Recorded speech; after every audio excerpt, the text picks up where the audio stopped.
بچے ٹھہر گئے، پلٹ کے کہا دیکھو تم فرات کے کنارے نہ جانا ورنہ میں دودھ نہیں بخشوں گی۔ عزیزو لکھا ہے کہ بچوں نے اس طرح سے جنگ کی ہے کہ فرات کے کنارے جانا تو درکنار، فرات کی طرف رخ نہیں کیا، اپنی پشت کر کے جنگ کرتے رہے۔ عزیزو لکھا ہے کہ پسر سعد کے خیمے پہ نگاہ تھی، یہاں تک کہ آپ حملہ کرتے ہوئے اس خیمے کے قریب پہنچ گئے تھے، اور قریب پسر سعد کا خاتمہ تھا، لیکن ایک ظالم نے چھپے ہوئے انداز میں آپ پہ حملہ کیا، تیر چلے، تلوار چلی، اور اس کے بعد آپ پہ نیزہ لگا، گھوڑے پہ ڈگمگائے، اور جیسے ہی دونوں بچے زمین پہ آئے پکارا السلام علیکم یا آقا ادرکنی، اے آقا دوڑیے میری مدد کے لیے۔ لکھا ہے کہ ایک گھوڑے پہ حسین سوار ہوئے، ایک گھوڑے پہ عباس، اور ایک گھوڑے پہ علی اکبر شیر غضبناک کی طرح آواز دیا کہ ٹھہر جاؤ، کوئی جو ہے ہاتھ میں لگائے، یہ جعفر کی اولادیں ہیں، یہ علی کے نواسے ہیں۔ عزیزوں پہنچ گئے، اور جیسے ہی پہنچے جناب عباس اور امام حسین، لکھا یہ روایت میں ہے کہ اپنے ماموں کے چہرے کی طرف نگاہ کیا اور فرمایا ہم نے وفا کر دیا۔ آواز آئی نہیں میرے شیرو، تم نے بہت بڑا کام کیا۔ بھئی ایک فقرہ آیا وصیت میں کہ مامو جان اماں سے کہہ دینا کہ ہم فرات کے قریب نہیں گئے۔ عزیزو لکھا ہے کہ جب دنیا سے روح پرواز کر گئی تو جناب عباس نے ایک کو اور حسین ابن علی نے دوسرے کو اپنی آغوش میں لیا، اور لینے کے بعد چلے خیمے میں جو بھی شہید آتا تھا اس کے لیے مسند بچھائی جاتی تھی، اور اسی پر اس کی میت لٹائی جاتی تھی۔ ایک خیمہ خالی کیا گیا، مسند بچھائی گئی، بیویاں جمع ہو گئیں، حسین علیہ السلام اور عباس لمبردار علیہ السلام نے ان محمد کی میت رکھی۔ ایک مرتبہ نگاہ اٹھا کے دیکھا تو ساری بیویاں تھیں مگر زینب نہ تھی۔ حسین نے فضہ سے کہا بہن کدھر ہے؟ دوڑی گئی فضہ، کہا آقا حسین بلا رہے ہیں، کہا میں نہیں جاؤں گی۔ حسین خود آئے اور کہا بہن چلو تو، ارے ذرا بچوں کے چہروں کو تو دیکھو کتنا منور و نور ہے۔ عزیزو بہن کو لائے، جیسے ہی بہن نے دیکھا ایک مرتبہ بچوں کی محبت آئی، اور آپ نے کہا خدا ہمارے علی اکبر کو سلامت رکھے، بچوں تم کو ہم نے قربان کر دیا۔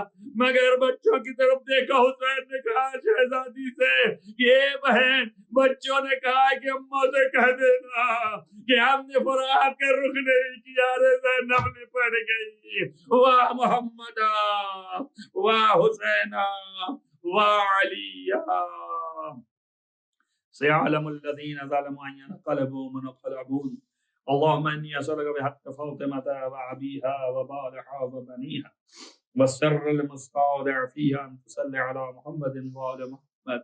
بار الہ تجھے واسطہ ہے محمد و آل محمد کے معبود، گناہان کبیرہ و صغیرہ عفو فرما، نیک اعمال کی توفیق عنایت فرما۔